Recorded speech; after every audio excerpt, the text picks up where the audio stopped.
Welcome to the third Game Changer series of AISCA for 2022. We have the pleasure this afternoon of being joined by Mr. John Karani, who I will introduce shortly. I just wanted to, at this moment, just share some of the housekeeping rules with yourselves. Firstly, I'd just like to alert everyone that this session is currently being recorded. We are currently live on Facebook, but there's also be a recording available for anybody after the session. Secondly, I would like to encourage you, excellent timing, to please place yourself on mute, particularly when you enter the room, because it does have a tendency to distract the person who's doing the presentation.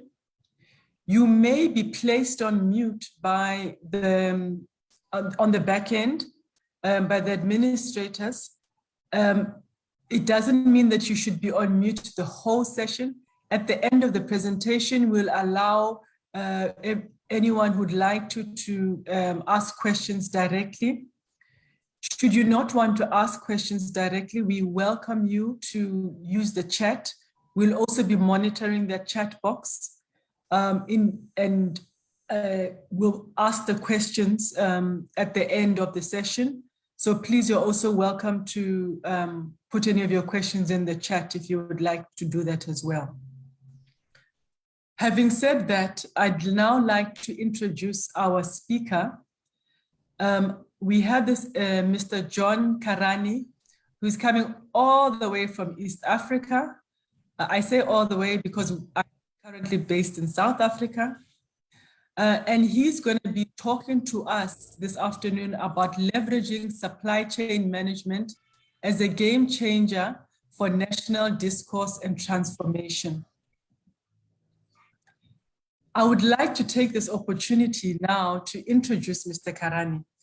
And I'm going to be quite bold and say that if you are in supply chain management and if you are a practitioner on the continent and you don't know Mr. Karani, then I will begin to look at you with suspicion. He has been at the forefront of procurement and supply chain, I'm going to say in Africa, though based in Kenya.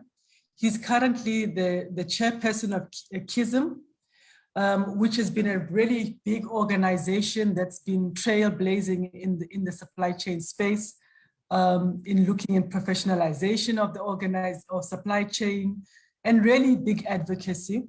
He's currently the chairman of KISM, and he's a seasoned Pan-African procurement and supply chain professional with over 27 years experience in major blue chip multinationals across Africa, which is including being a strategic procurement director with Coca-Cola that covered 39 countries in Sub-Saharan Africa.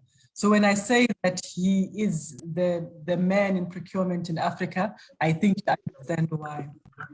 He's also leads a supply chain management consultant with regional and international organizations. He's also got board experience and also chairman of several private sector organizations. He's a certified executive coach as well. He also is, has an MBA. He's also MSIPS, MSILT, and really is passionate about entrenching integrity and credibility in the supply chain management profession by ensuring that we really earn our seat at the decision-making table by developing and inspiring the next generation of professionals to positively impact the role of supply chain profession plays in organizational competitiveness, efficiency, and effectiveness. With that introduction, I'm going to hand over to Mr. Karani, who will then share with us, as I said, leveraging supply chain management as a game changer for national discourse and transformation. Mr. Karani, over to you, and I'm really looking forward to this session.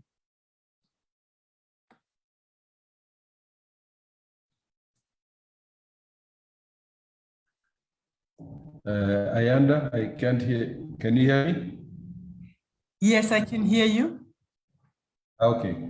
Did you finish? I don't know. Sorry, something happened to my network. And I will apologize in advance if the internet is not so clear, but I've tried to shift to a different time. Thank you so much, Ayanda, for that. I thought you were describing somebody else, not myself. Thank you. Thank you. Thank you. Thank you. Over to you. Thanks. I really appreciate this opportunity this afternoon to be part of this discussion through ISCA and through my good friend, Professor Ambe. I was hoping I would see him here, but I'm sure he's somewhere in the background.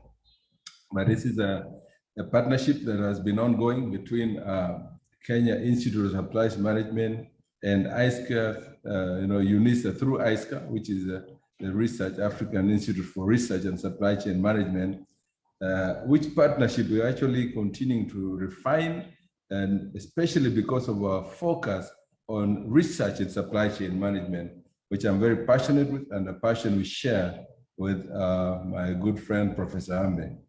So today, I'm presenting to you. I'm actually in transit to a different part of Kenya, so I don't have a suit today, but I'm sure not affect the presentation. So I want to thank you also, my colleagues who are here. I can see a lot of my internet is unstable. Just let me know if it's very unstable, and I can see what I need to do.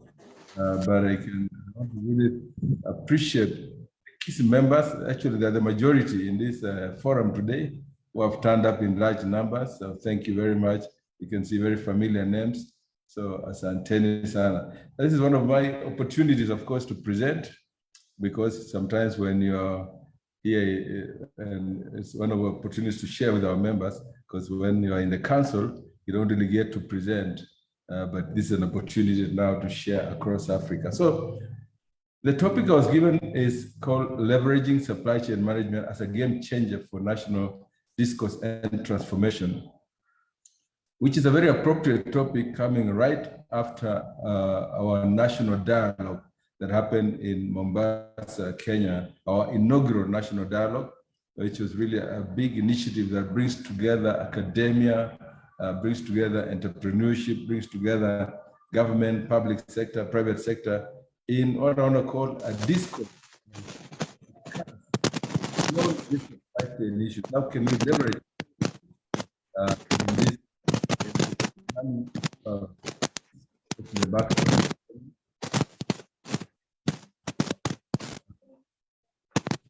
Ayanda, I don't know where the noise is coming from. Yeah, it sounds like someone needs to be silent. No, it's not from you. We just put someone on mute. You continue. Apologies for that.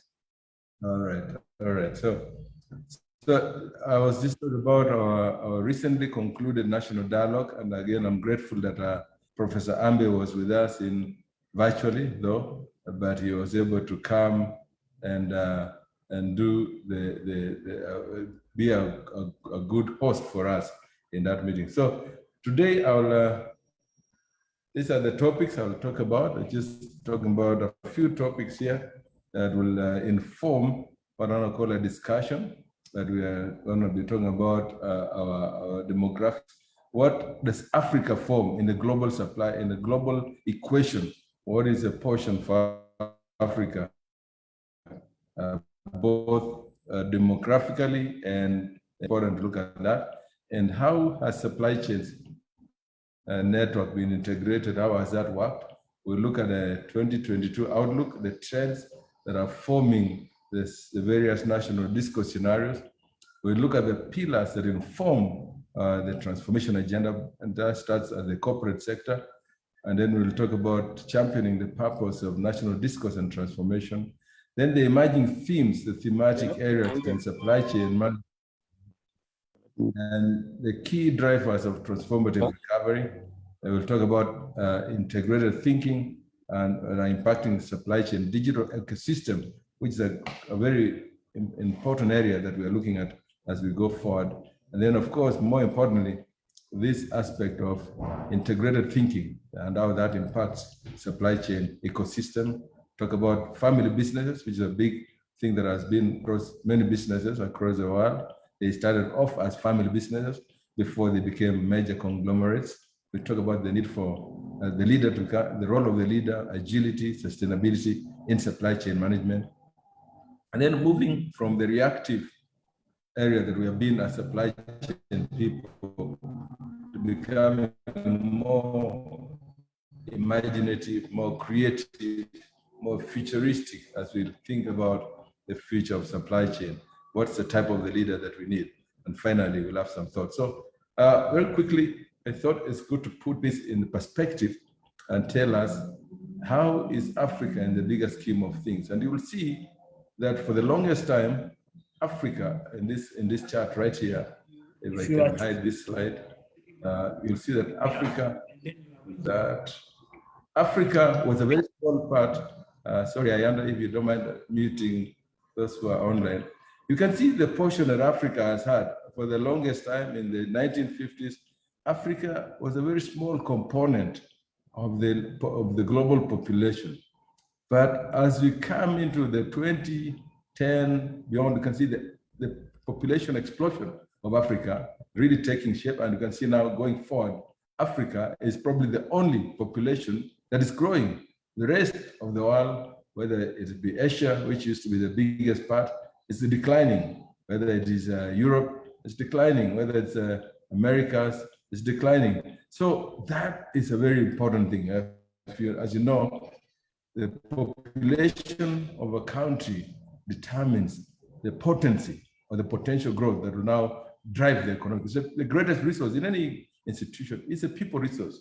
And we as Africa are sitting on this massive population explosion that's now going to be the biggest impetus, provide the impetus for a global economic growth. So,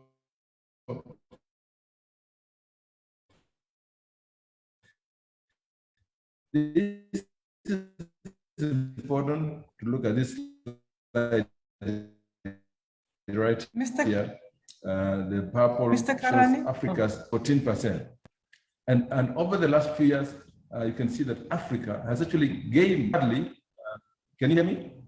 Yes. Am I clear? We can now. Yes. Hello? Yes, we can hear you Ayada? now. Now you can. Yes, we can hear you. Let me see if I, is it clear? No, man, it says Zoom meeting. They're talking about use supply chain as a game changer. Freddie, could you please mute yourself? I think Freddie will give him a chance next time. Okay, you can continue, Mr. Karani. Just interrupt me if the network disappears. It's a bit unstable. Unfortunately, I think things and location that I'm in right now. So I just wanted to reiterate this point right here that currently Africa makes up 14% of the global population, and it represents 13%. I want to put that in perspective because about 10 or so years ago, Africa's population was probably 10% of the global population, but in terms of contribution to the world's economy, it was less than 5% or so to speak. So it was said that 10 of the fastest growing economies globally, Nigeria, South Africa, Angola, Zambia, Zimbabwe at that time, Kenya was among them. But I think COVID, of course, has wiped away a lot of that, a lot of those gains, but we're still recouping that, we're recovering. So it's important to just see that we actually now we are recognized to have an impact of double digit in terms of the global economy. And I can see that increasing as we go into the future. The next point right here is the growing, again, which is reiterated in here, the growing population of Sub-Saharan Africa especially, which is projected to rise from 1.1 billion as it was in 20, if we look here, 2019, around here, this point right here, 2019, and it is going to escalate.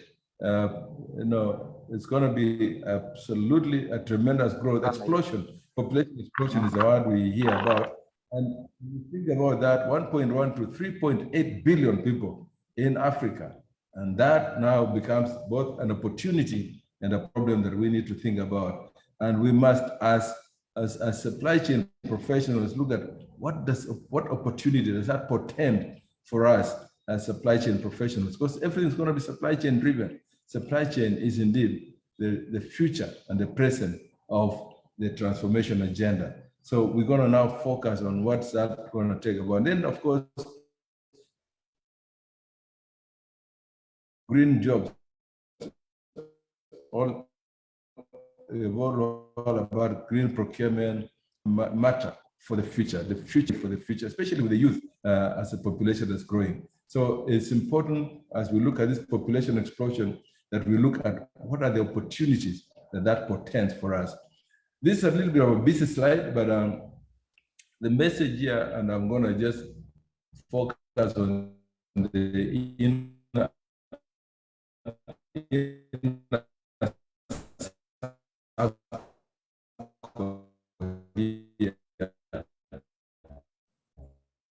Mr. Karani, your network is not clear.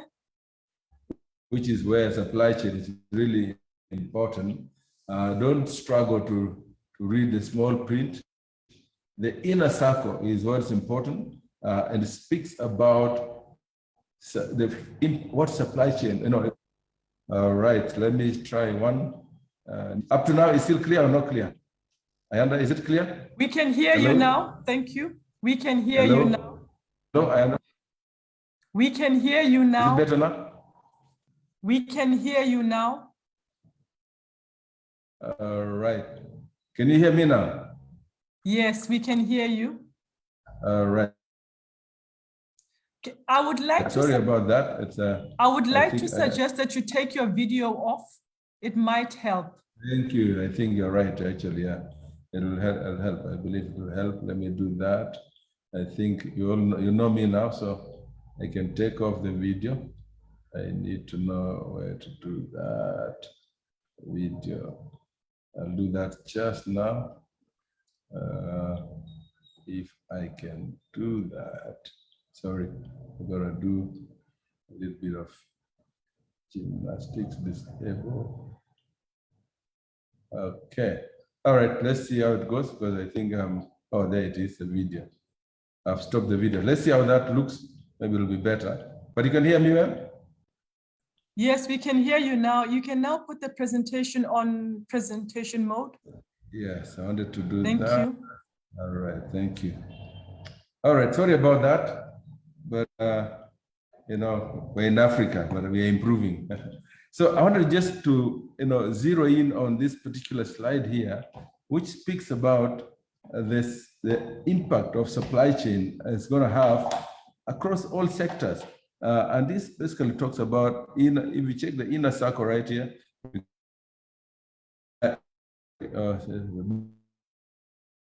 is supply chain resilience is going to be the game changer. Resilience and sustainability in supply chain. What's that going to mean for us as professionals as we build resilience into what we have to do every day? Then we go into the next small item here, infrastructural development. And we talk about infrastructure, we're not really talking about the hardware piece, roads and all that and ports. Much as that is important, the important part about supply chain infrastructural development is areas around e-services, professional services, BPOs, business process outsourcing, financial services.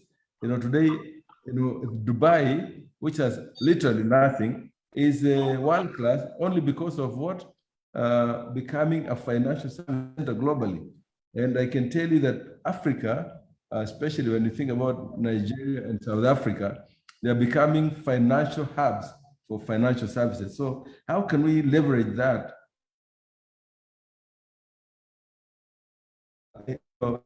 Soft services, so to speak. So that is what you're calling there about infrastructure and real estate development, human resource. This is the area form as we go into this new arena that we are walking into. Then we got the area around decarbonizing supply chain. That's the biggest agenda these days. Carbon credits. How are we contributing to the reduction of carbon footprint? Today, we have been thinking that we have in Africa that we are ready. We have no issues about climate change, but the reality is, if we don't quickly work backwards to make sure we have the strategies to ensure that we become carbon neutral, we'll soon become a very polluted continent. So we have to do that, like China, as you can see, they've done that. And so how do we prepare that in advance? Digital and hardware innovation is another big area. And then this aspect of humanitarian and health supply chain is a big area. We as KISM also are focusing on health supply chain and humanitarian. It's been an area that's been at least a bit neglected, but it's going to be the game changer today. Humanitarian health supply chains. How are we going to be ready for that? So all that we're speaking about in this slide here is how can we integrate supply chain to powerfully leverage and unlock growth and resilience within the national, regional, and global sector. Post-COVID, that has been the opportunity given to us. So it's a busy slide, but that's what I really want to talk about, especially in as far as it affects supply chain. Moving on to the next slide here is now thinking about the trends in this arena in terms of, as we look into the 2022 and beyond, what are the scenarios that we're looking at?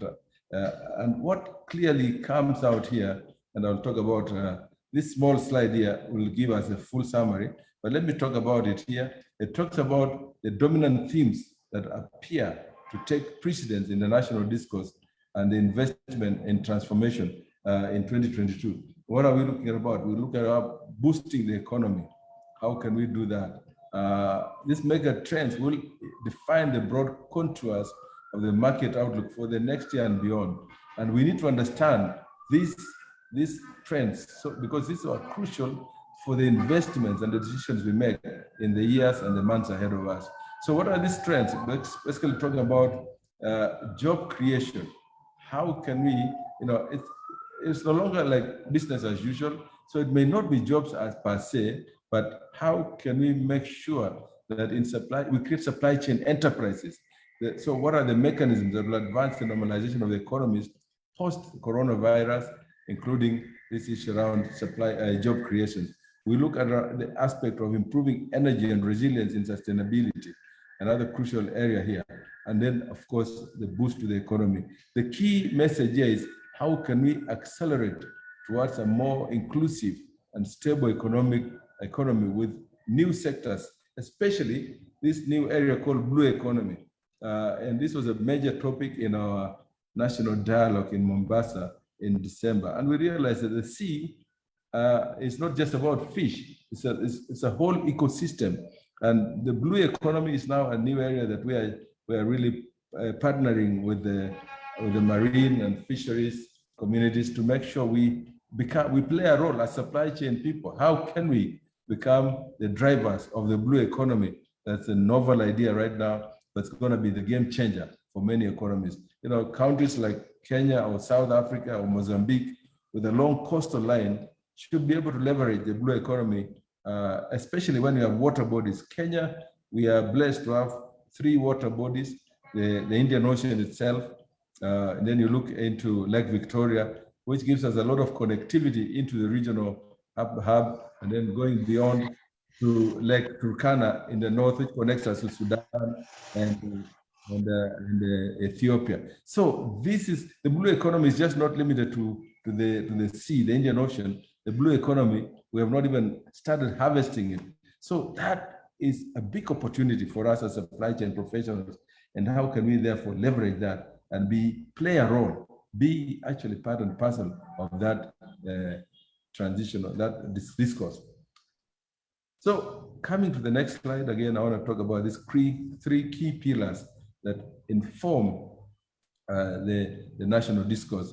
And this is probably there are many slides that I have here, but it's a crucial one because it speaks about the need to have a strategy.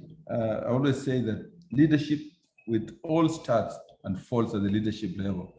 And we as as leaders and people that have been blessed to have places of leadership, we need to think holistically in this transformation agenda. End-to-end supply chain necessitates big picture thinking, looking at the leadership aspects.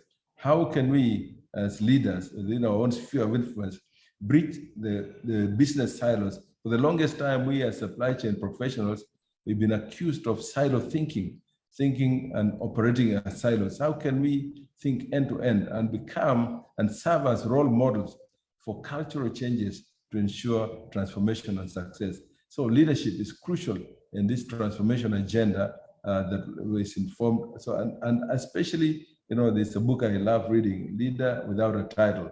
You don't need to be this. But, yeah. Okay. Ayanda, maybe you may need to mute our brother there. All right, let's continue.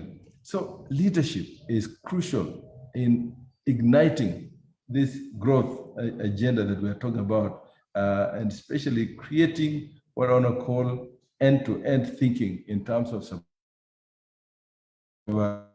strategy. So as companies need to adopt, the strategy need to be both long-term but also short-term. How can we now look at the bigger picture, but also at the same time thinking immediately? So developing a long-term view on strategy, but also taking an exploratory approach to growth. Exploration means here you're dynamic. Your strategy is not fixed. It's gonna be agile. It's gonna be able to bend to the new nuances, to the new environment that we're operating into. So it's important, ladies and gentlemen, that as we get into this arena of creating a long-term national discourse and pillars for transformation, we think through that. But the third one is probably the most important one. And I remember a quote that I think it must be Peter Drucker that says, "Culture will eat strategy for breakfast." And culture, if it's not well orchestrated, culture can be the greatest impediment to growth, to spurring national growth. So many institutions have been impeded from growing because of the negative culture that they have. And so there's something that there's a new saying I always insist on.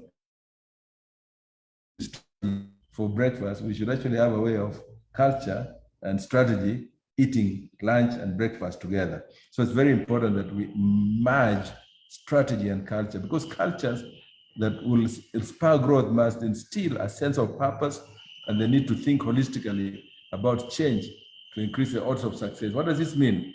It means as leaders, there's no way our strategy will succeed unless the staff, the personnel in the institution take ownership of that strategy, take and believe that this is their strategy. How can we therefore inculcate a sense of ownership within the institutional framework so that the culture or the strategy is owned not by the leaders, but by the people that actually execute that strategy? So merging these three together is what will create a proper recipe for success. So it's important, therefore, that we as leaders work towards making sure that we change the culture. We have a culture that takes ownership and believes that the strategy is for the good of theirs. So that is an important initiative that we have to fuse together.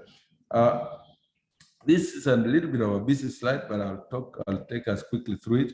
But it basically talks about this is what I call it, how can we as organizations, as institutions, live for a purpose that's beyond just profitability?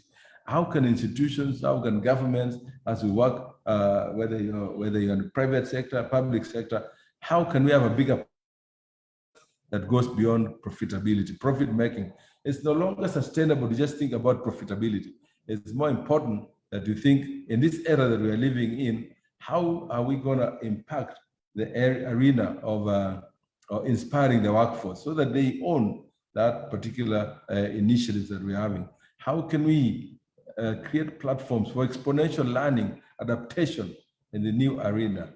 How can we have the just leadership and orchestration means that it is a fusion of a team that works together, that you have what I want to call a symphony that is well attuned, that's working together. So this is a talent we need in this digital era that we are living in, And we are saying the future of work is not going to be lone rangers. It's not going to be your hierarchical structure that we have worked on, but it's going to be boundaryless, borderless, where you have got no borders, where you have, cross-cutting, cross-functional, cross-pollination of ideas across teams, so that we have what I call a fusion of ideas where we come together and create dynamic platforms and structures that now work to make sure we have leveraging technology fully. End result, of course, is the main thing, the main message here.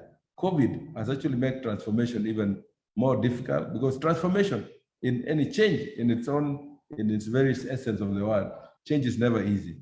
Transformation has never been easy and will never be easy. So we're going to have to leverage these initiatives, therefore, and find the best way to make them work. So amid the COVID pandemic, I want to reiterate that what COVID has done, I keep saying it's been a blessing in disguise. The pace of growth that was going to take probably 20 years and beyond, it's actually been cut back very quickly, because now we are able to learn very quickly and to do a lot of things quicker that we will not have been able to do quickly as we would have, will have taken so long. But COVID has forced us, especially a supply chain. I always say this statement, and it's very true. COVID has thrust supply chain professionals into the epicenter of the discourse, of the national discourse. We can no longer afford to sit at the back office. We are now at the front line. Whether we like it or not, we've been forced by force to take a front seat on the national transformation agenda. The question is, are we ready as supply chain professionals to play our role as the leaders of the transformation agenda? Are we ready to take on this mantle that has been thrust into us? Supply chain is now expected to be at the front line, because if we don't do it, other departments, other functions will take it. And you can now see lawyers quickly learning, going into supply chain. You can see engineers going into supply chain. You can see accountants going into supply chain, because we must shape up, or else we'll be forced to ship out. So we need to take our place, because we need to absolutely find a reason and drive the agile transformation agenda by making sure that we are part and parcel of the discourse. So I thought I should reiterate, I spent a little bit of time on this slide here, because it's the core of what we need to do as supply chain professionals. Moving on to the next slide. If I can move on. Oh, sorry. Okay. So what are the thematic areas that are now emerging as we think about the key drivers for transformation and recovery, transformative recovery? Supply chain is truly undergoing a great transformation.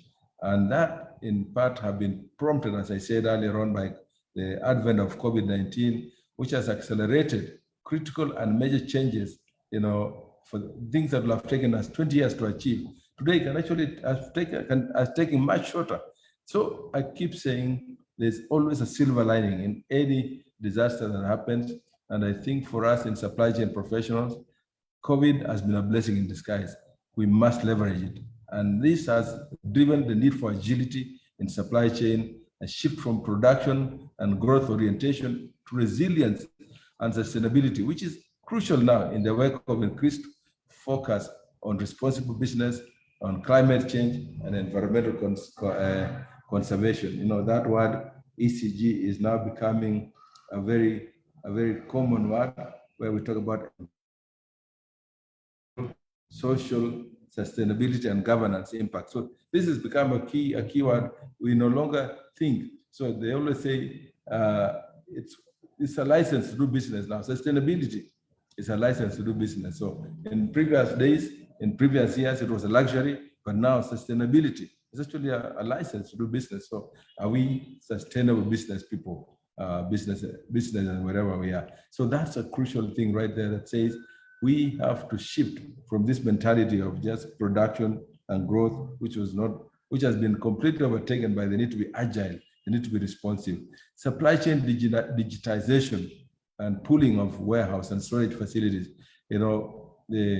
When we had this challenge of the evergreen and all the things that happened in China the other year, we all ran out of storage.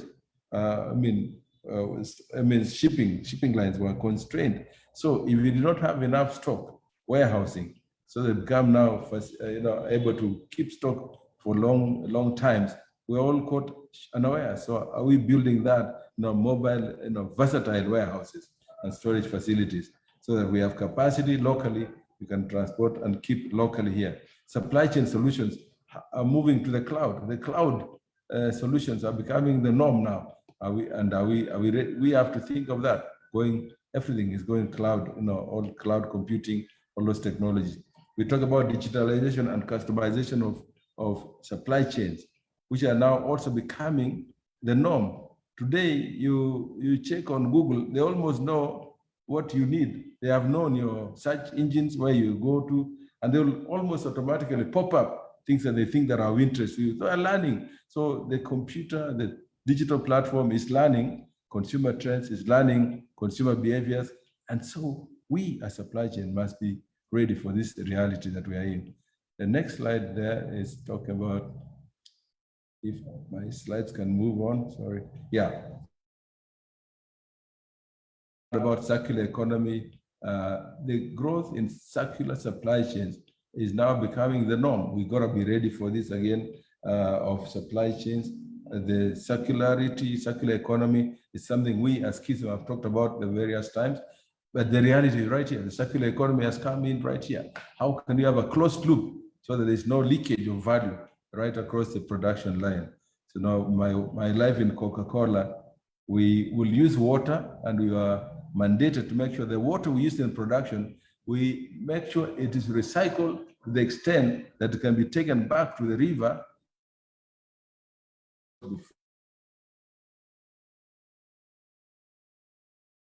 How can we make sure we do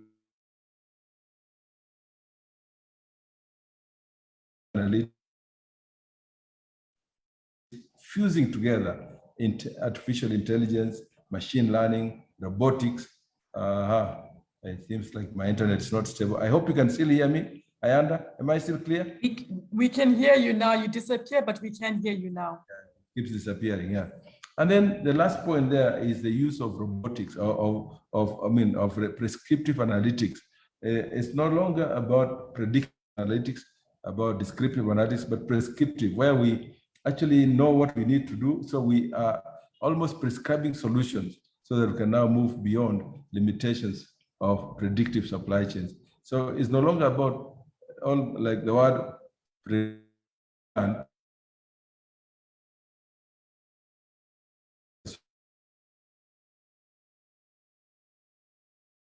themes, emerging trends that we need to be aware of supply chain professionals, and make sure we are ready as these things happen. So this is a busy slide, but if I was to summarize my presentation, this will be the one slide that I will have just for my time. It is basically the integrated thinking that we need to do in supply chain, in the ecosystem that we are living in. So I'll talk about all of them. I hope you'll get this presentation anyway. The vision that we have to integrate,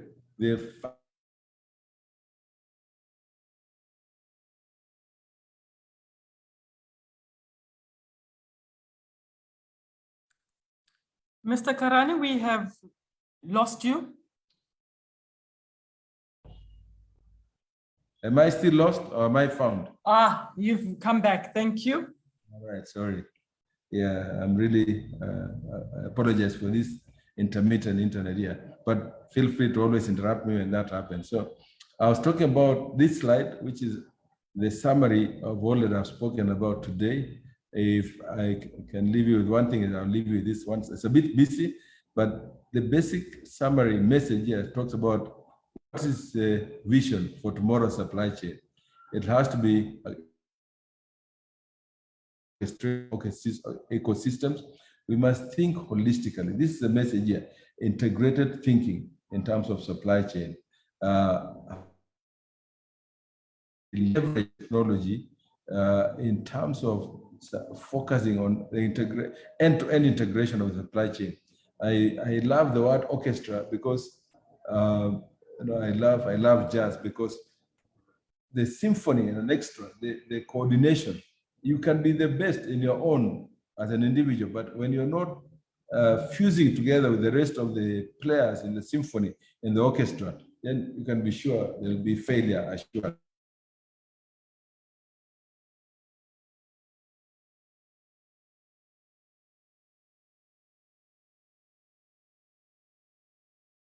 To create a very good orchestra that speaks into the supply chain issue. That's a vision. The benefits, of course, of investing into supply chain excellence will pay off, because we need, as professionals, to invest in digital platforms to achieve savings, because it's been proven that digital champions or digital platforms have achieved savings of more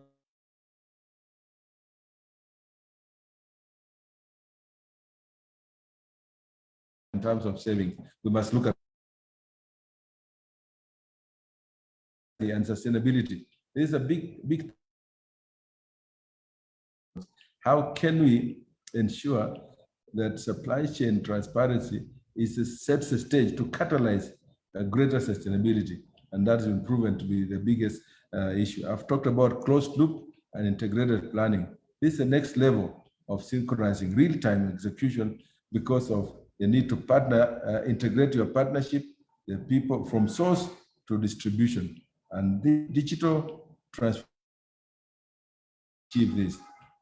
Eventually going, of course, to smart logistics flows, which is a big area that will ensure savings. Smart logistics is a key saving driver for growth and a key growth lever in this connected. Dynamic supply chain segmentation is another big driver that will enhance customer centricity and continuously balancing service levels and cost. You know, they call it cost to serve. How much does it cost you to serve your customers?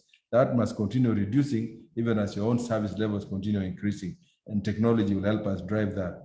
Artificial intelligence becoming a key driver of supply chain management. As I said, this will accelerate supply chain and transformation. Okay, I think my internet is unstable again, I believe. All right, I hope it is back. Can you hear me, Ayanda? Yes, I can hear. Right. Just keep stopping me. And all the main agenda in all this integrated thinking is to ensure that we are mastering, we're having an operating model that is very, very synchronized. Champions of the next 3 years ahead are those who are successful in connectedness, automating supply chain systems, ecosystem, and the future of this transformation agenda. This is a slide that talks about specifically family business. And I talk about family businesses because of one reason. Many businesses actually started as family businesses. Today, you talk about Toyota, you talk about Samsung of South Korea, and many other industries in South Korea, which started off as cottage industries. And today, they are mega companies because of the fact that they did not remain as family business. They transcended the arena of family businesses and grew to become global conglomerates. What did they do? They did not just sit on their laurels, but they found a way to ensure that they grow with the times, they grow and they invested in technology, in integrated thinking, what I've just talked about earlier on, right there. And today, that case study of prayer, which because of what they did, professionalization and supply chain was a key driver. That's the real message here. So when you think about us in Africa, whether you're in South Africa, you're here in Kenya, you will all seen small family companies like Bidco that were just small family business the other day, and now they're busting into conglomerates. So this right here tells us that in the year 2010, for instance, just to give you an example here, these companies called family-owned business. But in the year 2025, look at that growth. Amazing explosion in family business. Africa here, Africa is still very small, but it's big, it's growing. This is a global equation. The global platform is talking about In 2010, there were about 1,002. It was not this amount of money in terms of revenue, $1.28 billion. But in 2015, it's over almost 6 billion, 5.6 billion. Therefore, how are we going to support, we, especially as supply chain professionals, because I assure you, supply chain is the driver of many of these businesses that will make them go to the next level. Investment in supply chain is what's going to transform these small family-owned businesses into global giants, the likes of today. And supply chain is a game changer. The supply chain is going to be the key driver for transforming these small businesses into that. So you can see here,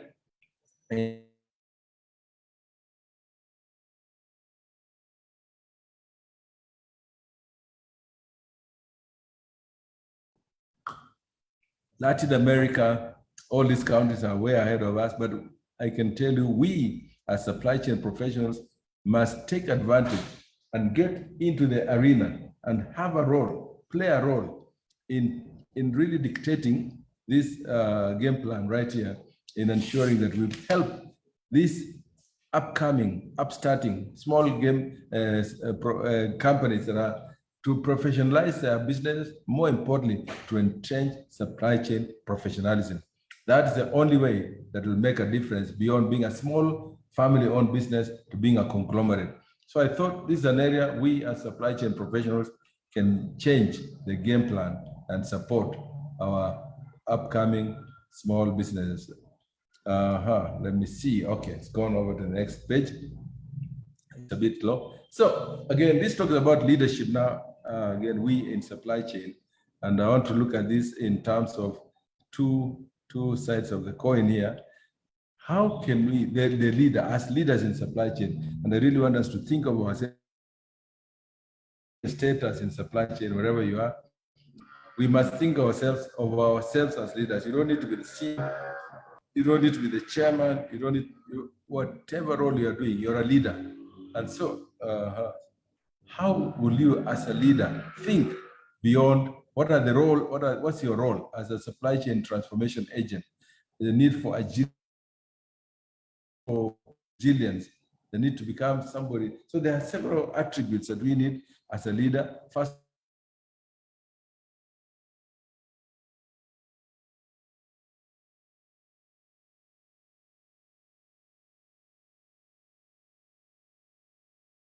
transition from each sector. So today you may be, okay, I think my internet is unstable again.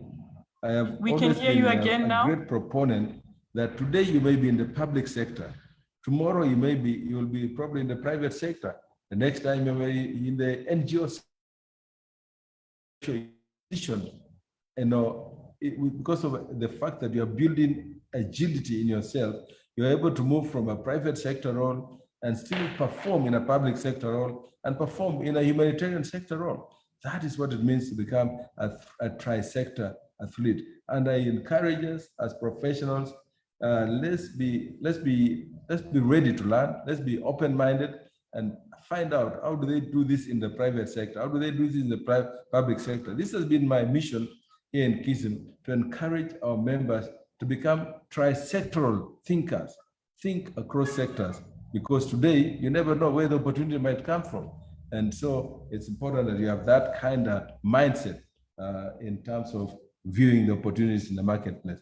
I talk about receptor and connector. That is big words, which just mean that you should be able to listen, but also connect the dots in the supply chain. And this calls for another level of thinking, being able to synthesize information and make sense of them, and therefore grow beyond this reactive. We have been blamed for the longest time as being reactive professionals, but think, make sense, read widely, listen widely, and now connect the dots in the global supply chain and make sense. And so more importantly now, have a strong sense of purpose, and now make sure that we continue in this arena. If there's one thing that we are called for as professionals, like COVID did, we must never, it's easy to panic. It's so easy to become a firefighter in supply chain and always firefighting fires, then you actually lose the bigger game. So it's easier said than done, but let's remain calm in the eye of the storm, like the COVID storm that came and really caused havoc for us. The other aspect, of course, that I want to talk about is now on this area, personal attributes. Again, we must think of the, in supply chain, we are both Maradonas. Again, here in Kenya, that's what we do most, our long distance runners. Also, although we are now getting sprinters too. So it's a matter of also thinking long term, but also thinking the long game, but also the short game. You know, if you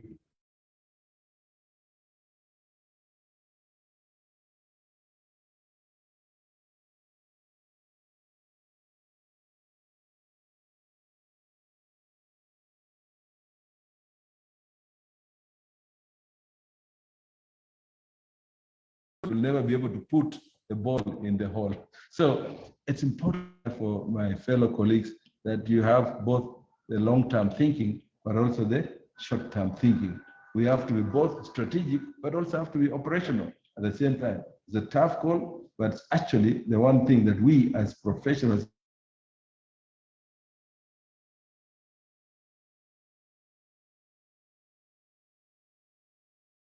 being a telescopic mindset and also a microscopic mindset. I always encourage people, it's important to have the big picture thinking, look at the bigger picture, but it's also good to have a focus on the immediate, a detailed orientation. So it's always for us.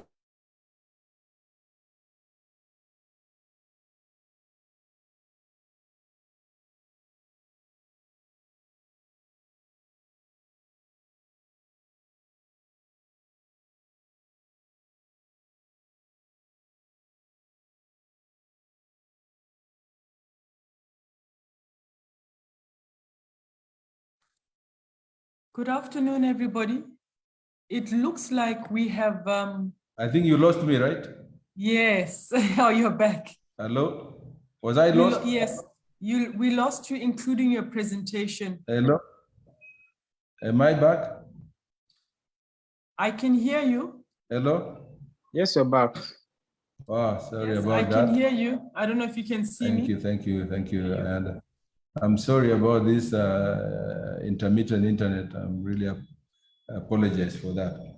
Okay, so where in my slide? Did my slides disappear?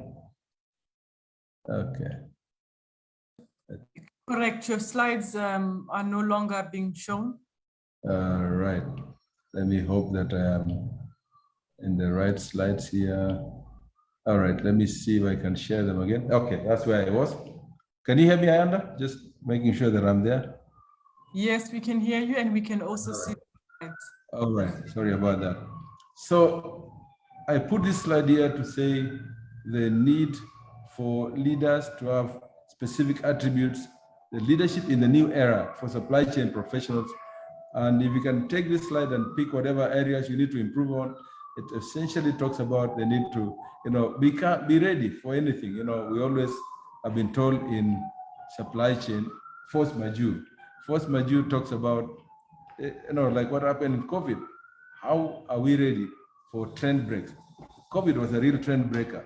So, that reality therefore forces us to become real trend breaker, be ready for trend breakers and be ready to respond in an agile, in a resilient way to ensure that we still sail through. So the message here, ladies and gentlemen, was the need for supply chain professionals in this new era to develop a trisector approach, become both receptors and connectors, a strong sense of purpose, develop a marathon view and alongside a sprint view and all that I've talked about. Moving on, it should be done in a very short while. If my slides can behave. Now okay, there we are. So this slide here now talks about the need to, again, moving away from the idea of being reactive as supply chain people to become more, I don't call it reimaginative, become proactive in shaping the future of supply chain and becoming, I'm always told that nobody will give you a seat at the table. You got to grab the seat at the table. And the COVID crisis, as I said earlier on, has accorded us as supply chain professionals the opportunity to accelerate the whole arena of supply chain, of development, to accelerate. It's been an opportunity, a blessing. I keep saying it's become a real blessing for us because it has helped us accelerate the existing trends, but also post new challenges. For us as supply chain leaders, what are we going to do? There are key issues that we have to think about. Combating the COVID-19 pandemic is just one part of it. And I think we're almost out of this arena right here, moving away from the business. We have been on the front line, now playing a leadership role in societal efforts to defeat the coronavirus and restart the economy. And I think by and large, some companies probably disappeared, but new ones have emerged, new business trends have come. So we are more or less this particular stage. Now we are here at the stage of winning the new customer. There are new customers, new trends. I always think of my little girl who, I never knew what a smartphone was until I don't know how many years ago. Today, at 13 years, she was insisting that she wants a smartphone. I don't know what she will do with that because she wants to do Instagram or all that. So the trends, the customer behavioral psychology has changed, and the internet. So like other disruptive historical events, the pandemic has indeed led to long-term shifts in attitudes, in behaviors, in patterns of demand. Are we as supply chain professionals ready to support this new customer? Because we are actually at the base of serving the new customer. How are we going to be part and parcel of that role? The other thing that the pandemic did, of course, as I said earlier on, is to accelerate the digital transformation. It has pushed employees. If you didn't, I remember in our days, some people never wanted to use a computer. They thought that was big. You haven't do my when you are supposed to go Okay. to. Did I say something funny? I said Okay. no. Okay. I thought I said something funny. Sorry. All right. The pandemic has pushed employers and employees and customers to go onto the online platform. And those of us who were not able to go online have been, many banks closed branches, especially here in Kenya. And so your phone became everything now. It became your shop, your wallet, your everything. So you can do everything right with your phone. So you have, as a customer, excuse me, I always say you have to quickly adapt the new technological environment because of this digital transformation era that we are living in. So there's another word I always say, ideate or you die, change or perish, So that has been the reality that we are living right now. And then moving on to the, transform to thrive. So it's not just following the agenda, but actually this the shockwave that came through the pandemic, much as it was disruptive, it has across organizations, it has given many organizations, many companies, an opportunity to take a fresh look at every aspect of their businesses. And that reality, I can tell you, is real. How do you serve your customers? How do you reach your customers? The traditional areas or ways of reaching customers are no longer there.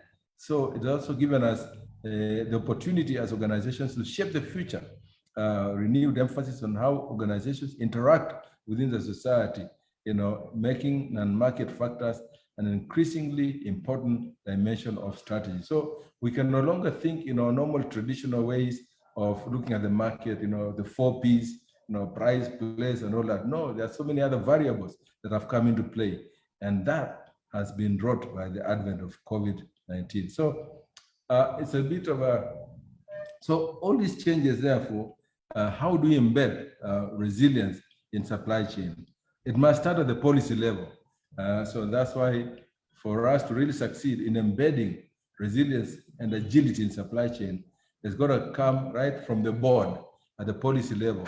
Is the board embracing this new arena, this new change that we are looking at policy, at board level? They must buy the agenda of resilience, buy the agenda in terms of the strategic, the policy level itself there. And then that is at the board level, which must now come to the next level, at the strategy level, which is now at the operational level. We must adopt or actually urge organizations to adopt agile, adaptable strategies that can change. I think my internet is again unstable. All right, hope it's back. Okay. So the strategy must be agile, strategy must be adaptable, strategy must be constantly dynamic in reality with the times that we are living in. Then moving on to the aspect of partnerships, you can no longer afford to be a lone ranger in this new reality that we are living in. And many partnerships have come out of the post-COVID arena. We have.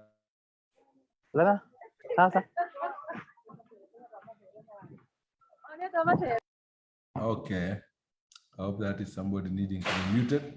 So the reality of partnerships is right here. And of course, now technology becoming the continuous platform in which we become more responsive, in which we become more supportive, integrating our supply chain into a data platform where data sharing becomes easier to across organizations. So this is, in a nutshell, how do we embed resilience in the supply chain sector, which is really amazing. So in conclusion, just some quick closing thoughts as I come to a close, is talking about how COVID has dramatically changed our lives, but this impact is going to be long. It's going to be felt for years to come. But I think more importantly, how these younger customers, consumers have come on the new way of looking at things and thinking how some of the greatest changes and the consumer patterns, consumer changes, this will lead completely to tectonic shifts in terms of societal needs and aspirations. So marketers, those of us who are, deal with marketing and supply chain professionals, will target this, and I call this generational change as now, how can we change our, if we don't adapt, otherwise we risk missing out on a once in a generation opportunity. That's what COVID has done for us. It has given us in a lifetime, transformational agenda. Going further to another concluding thought, how do we meet our customers' needs in this VUCA environment? That word VUCA has become a common word now, volatile, uncertain, complex environment that we're living in. How the emerging needs a threat, but we must be responsive because customer needs and preferences are changing at a lightning speed. Simply tracking sales trends is no longer sufficient to serve us. In the same way, simply using your usual typical demand forecasting can no longer help you as a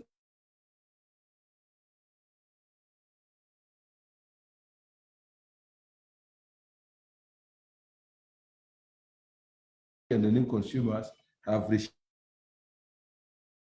and supply chains to become unchained in all aspects. So, ladies and gentlemen, with those few remarks, I say thank you so much, Teni Sana, or as we say in South Africa, Nyanga Nkosi.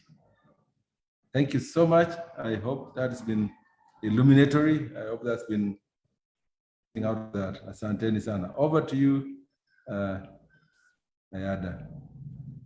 Thank you very much, Mr. Karani, for your presentation. I would like to take this opportunity, firstly, to thank you, but then also to open up the floor to questions, or it may be a case where people are just looking for some clarity where they may not have heard what you said. So I'd like to open the floor. You can raise your hand with the emoticon, and then we can take your question or comment on the presentation. Director Medical Research. Hello, Emmanuel. Okay, thanks. Emmanuel, you are off mute. I'm not sure if you have a question or you're just off mute. Okay. I think he was just off mute. Okay, if there are no hands raised, I'm also just looking at the chats. We don't have questions. We don't have questions in the chat. Okay, I see a hand from Robert. Robert, you're welcome, Okota.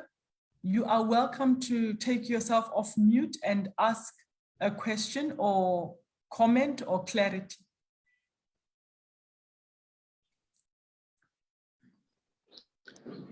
Thank you, Madam Ayanda. Good evening, everyone. Good afternoon. Thank you, Madam. I want to appreciate our SCM chairman for his presentation.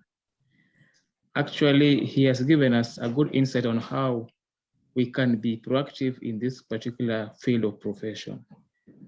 And it is my hope that with this presentation, he's going to do it further globally so that at least he can cooperate all manner of participants and more so in our field of procurement. I'm from the uniform cadre at the NYS, and with his presentation, it's now a wake-up call for all of us now to share his wisdom.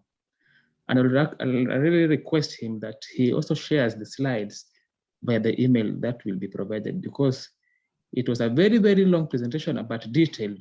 So at least with time, it will be imperative for us to share those slides with my colleagues. Thank you very much, Madam. Thank you, Robert. Mr. Karani, you heard the plea. There's also a similar plea in the chats where there's been a request to share the presentation. With your permission, if we can do so via the ISCA office.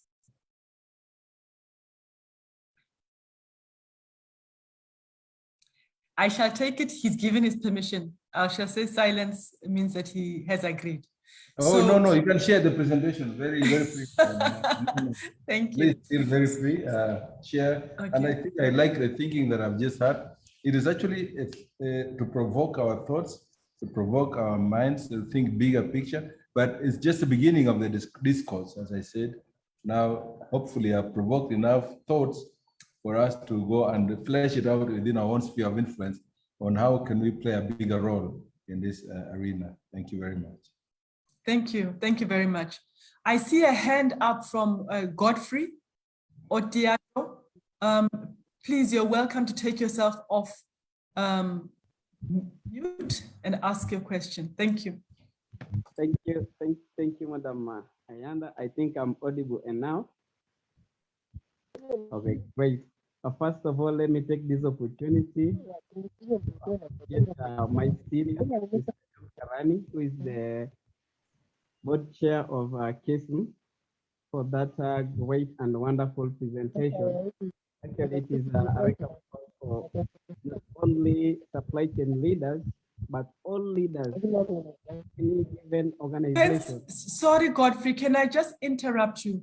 Fencia, yes. If you could please place yourself on mute, we'd appreciate it. Fencia, if I can request the back end of ISCA to please place her on mute. Sorry about that, Godfrey. Please continue. Okay, sorry. So I can continue? Yes, please. Apologies for the interruption. Okay, thank you. Thank you. As I was saying, let me take this opportunity also to appreciate my senior, Mr. John Karani, for this wake-up call presentation, not only to the supply chain leaders, but also to all leaders in any given organization. As you mentioned before, nowadays, if you check very well, you'll find that lawyers are now shifting, or they're trying to know more about supply chain. They're trying to study supply chain. Lawyers, accountants, you see, they're trying to shift their careers to supply chain. Why? Because that's where the world is moving.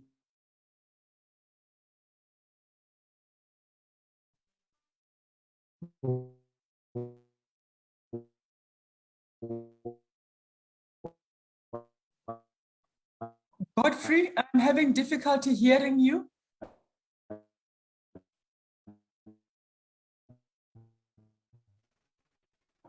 Now Godfrey? I have a question.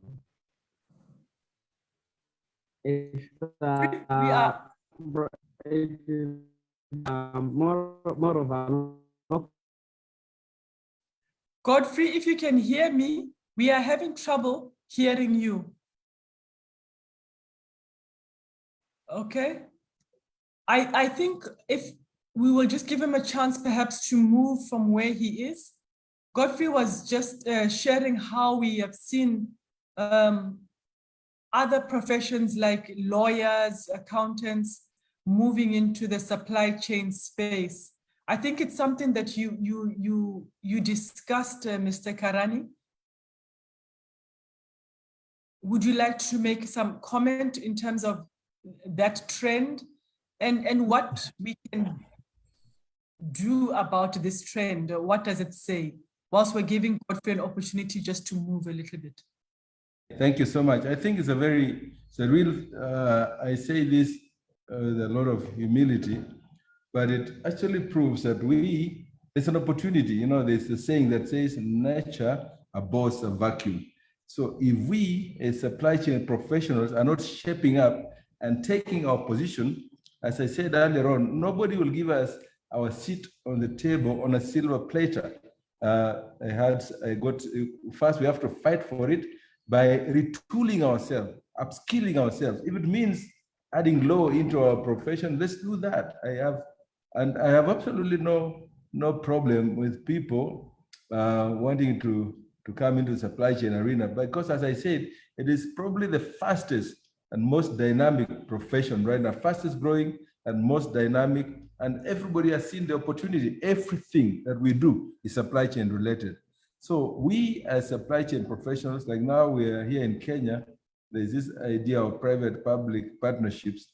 It's a big arena, and guess who is dictating the game? It is the lawyers, because the lawyers have taken advantage of the gap that is there. But this is a procurement arena. We as supply chain professionals must be willing to retool ourselves, go back to school.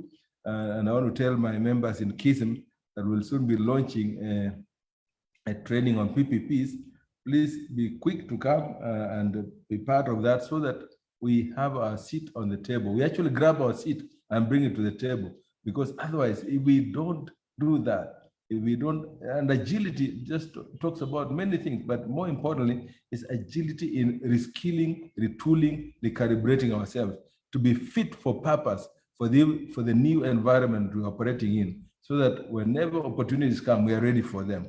And that, I have a friend of mine, he's done, his core degree is in supply chain and qualification. But on top of that, he added what? Law. Then he added finance. Today, when the role came, that's the guy they were looking for. He's an holistic, all-encompassing professional. And it's not a matter of going back to school, but getting the skills. And we'll provide that here in KISM to make sure that we create a fit-for-purpose supply chain professional who will remain through the times we are living in. Thank you very much. Thank you for that. Godfrey, are you able to talk now? Yes, I'm able. Sorry, okay, I apologize for that. My network, I apologize for that. That's a great observation from my senior, Mr. John Karani. Now, my last question was, it is an observation that I've made within the city about the liquor bottles. I don't know what Mr. Karani can give to the manufacturers of the liquor bottles as an advice concerning how, because if you drive along this street, or you're walking along this street, you will find that in any garbage, you'll find a dump site for liquor bottles. They're everywhere. In these estates that we live, in the town, everywhere you go, you must find them. I don't know what Mr. John Karani can give them as an advice in terms of integrated thinking in supply chain ecosystem, please. Did you hear him? I think he's disappeared, or is it me? He has stopped talking, but his question was complete. I will try and paraphrase because I'm understanding you do not hear him. I think it's my time not to hear you, Yanda. You are unable to hear me? And now I can hear you. Yeah, I think it could be my network. But can you repeat what? Did you talk about the beer bottles, right? The liquor bottles. Yes, the liquor bottles, and he was asking just for if you are able to advise in terms of what they could do. Let me see if I heard him well. Okay. So I'm just trying to think. Are you there? I am here, and so is Godfrey. Hello? Yes, we can. Oh my God, I feel so bad. I cannot hear at all. Is it my problem now, I think? I think so. We can hear you. Let me do one thing. Can you hear me? Yes, we can hear you. Yes, so if I had it right, I think it has to do with the environmental pollution of bottles. Yeah. Okay. So it's not just liquor bottles. As I said earlier on, I come from the world of beverage. There's somebody there. I come from the world of beverage sector. And if there's one bottle that I think was where we are forced to do a lot of what I want to call recycling is in Coca-Cola, where we led the environmental issues. So the biggest challenge about getting bottles back to the manufacturer is really the logistical issues, how the collection mechanism. So in terms of, say, Coca-Cola, big companies like the Diageo, the Coca-Colas of this world, there's a mechanism where we have already created across the country locations where bottles can be taken and deposited. But with the proliferation of liquor companies across here in Kenya, and I think a lot of countries in East Africa, they actually use recycled bottles. Many of them use bottles that are not theirs. And the control mechanism for these small companies is not there. So if you are a Coca-Cola company and somebody sees a big heap of bottles and they just, even if it's only one Coca-Cola bottle, it shouts, I am here, Coca-Cola, I am here, littering the environment. It is so easy to hold Coca-Cola accountable. And that's why it's possible for big companies like Coca-Cola or Diageo, Sub-Saharan in this case in South Africa, to become more responsive and create a mechanism for recycling. It's not just recycling, but collection mechanism and getting the bottles back to the production plant where they're cleaned and now recreated back into what we call raw material for the new bottle. So companies that have come across in the liquor companies especially, is a bit uncontrolled, both in terms of production and also in terms of how they pollute the environment. So that is a challenge that I think will need more like Kenya Association of Manufacturers in this case, or in South Africa, the Manufacturers Association there can work together to ensure they create a platform for collecting the bottles and taking them back to the market, to the production. So I don't know if I answered that question, but by quick thinking, I want that. Yeah.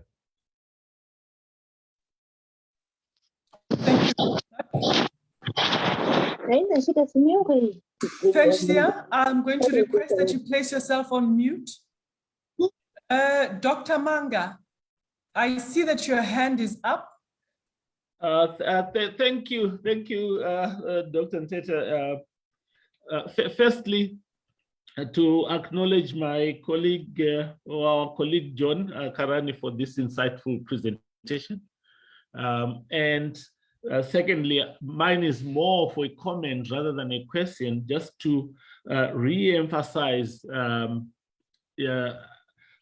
he certainly did hit the nail on the head here that it is supply chain professionals that will drive transformation and leverage supply chain in the discourse for economic development within our respective economies and regions. But he also spoke about the importance of leadership and strategy. This is the key. And for us as supply chain practitioners or professionals to then make that impact, it goes to the core of what he also did point out. We need to be the leaders in this particular field. And one cannot overemphasize the issue of multi-skilling that he pointed out as well. I recall doing a presentation sometime to my colleagues in Zim about the whole aspect of us as professionals saying, why is it that sometimes we find ourselves reporting to our accountants or other? There's some interference in the background. I don't know if I'm so clear. Or we rather than taking the seat on the board in the C-suite, we find ourselves reporting to other functions who should be our compatriots at the big table in the C-suite. And it begs the question that John Karani spoke about. We need to multi-skill. There is not, if you're a supply chain professional, have an appreciation for finance. There is finance for non-financial managers. You don't have to be the expert in that field, but have an appreciation, an understanding of commercial law as well, basic business law. All these aspects then help us to input into our organization's strategic imperatives, and we become relevant and we can claim our seat at the top table. I think that's the imperative, and that's how we will be the change drivers. Thank you. Thank you very much, Dr. Manga. Definitely a very interesting comment. Thank you for that. I didn't ask Godfrey if he felt his question was answered. I shall take it was, if he doesn't want to have a second bite at his question. It's okay, it's okay. Well, thank you. Okay, thank you. Mr. Karani, would you like to just make a comment on Dr. Manga's, what he shared with us? I think it's something that's really, that we see cutting across the continent, and it would be just interesting to get your perspective.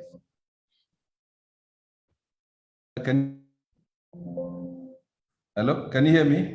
Yes, I can hear you. Yes, I think Dr. Manga hit the nail on the head.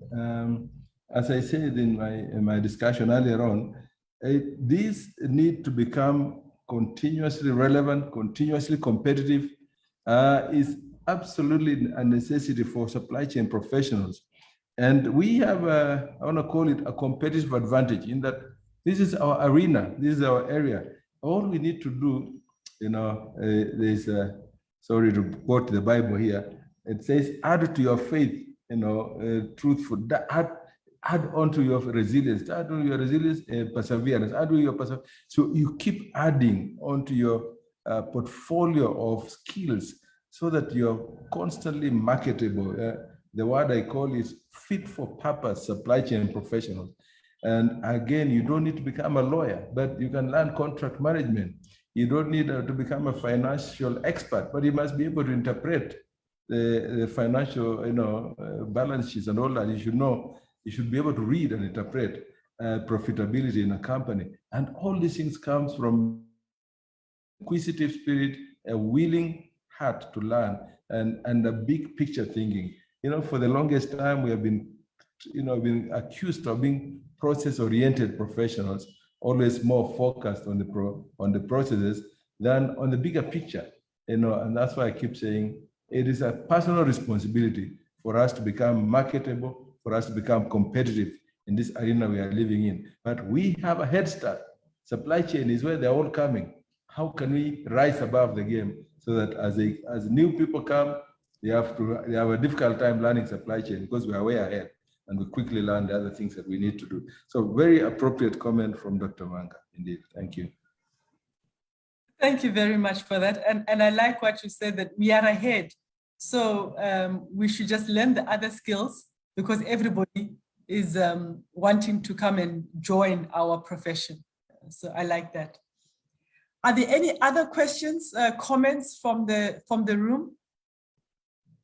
I was also just checking the chats and just to share with you that there's really a lot of appreciation, Mr. Karani, with regards to your presentation and what you have shared that's coming out in the chats. But are there any questions anyone would like to raise their hand and take themselves off mute?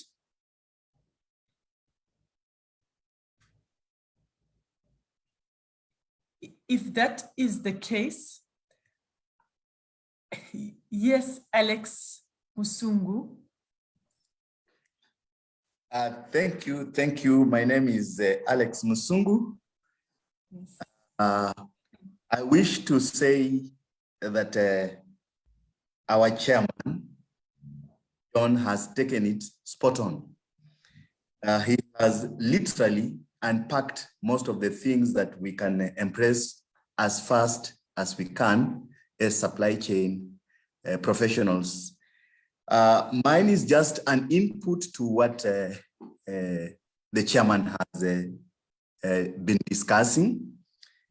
I also want to add that as public servants, because my orientation is working in public sector, we cannot leave behind the government because without support of the government of the day, and then we might have very elaborate supply chains, but can never be implemented in the public sector.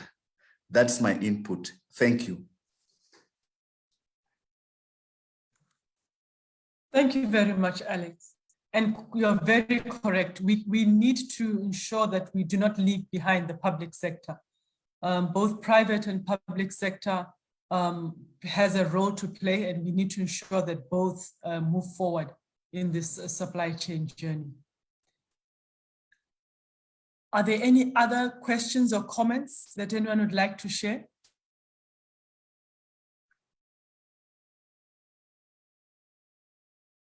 Noting that there are no more comments or questions, I would like to just give Mr. Karani an opportunity for 2 minutes just to say some closing remarks or comments before I then close the session.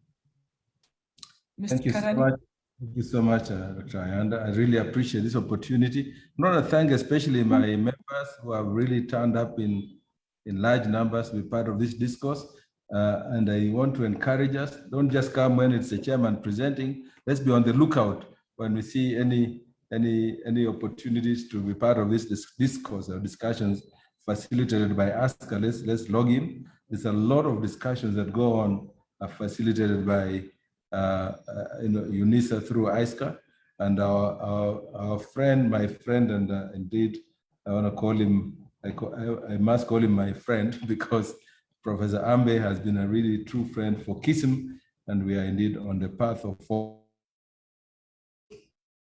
around research in supply chain management, which is a big area that we want to work on. So again, it talks into the need to ensure we have partnerships ongoing across all sectors. We cannot afford to be lone rangers as supply chain professionals. As institutions, partnership is what will make the difference between how far we go. As they say, you can travel very fast on your own, but you can travel farther and wider when you travel with others. So thank you very much for this opportunity and inviting me to be part of this discussion. God bless you.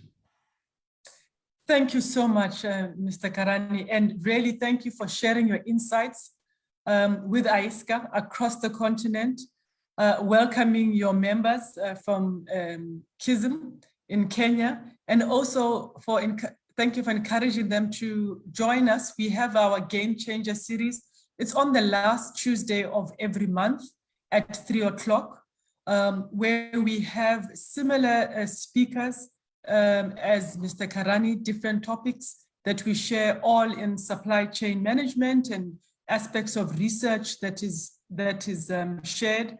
And we try and just make it really industry specific and industry focused and practical for industry. So you're really welcome to join us on the last Tuesday of every month. With that, I would also finally like to say thank you to all the participants for joining and staying with us and participating and sharing your knowledge as well. We will make the presentation available. You can send an email through to the ISCA offices, info@isca.org.za. And we can share with you the presentation. You can also check it on our website. And it's also available in terms of the recordings that indicated as well. So with that, I'd like to say to everybody, thank you very much. Good afternoon for those that is still afternoon, and good evening to those that it's still evening. And I hope to see you all on the last Tuesday of May for another Game Changer series. Thank you and goodbye. Thank you very much. Thank you, Doc. Thank you. Thank you. Thanks, John. Thank you. Thank you. Thank you. Thank you. Thank you. Thank you so much. Thank you.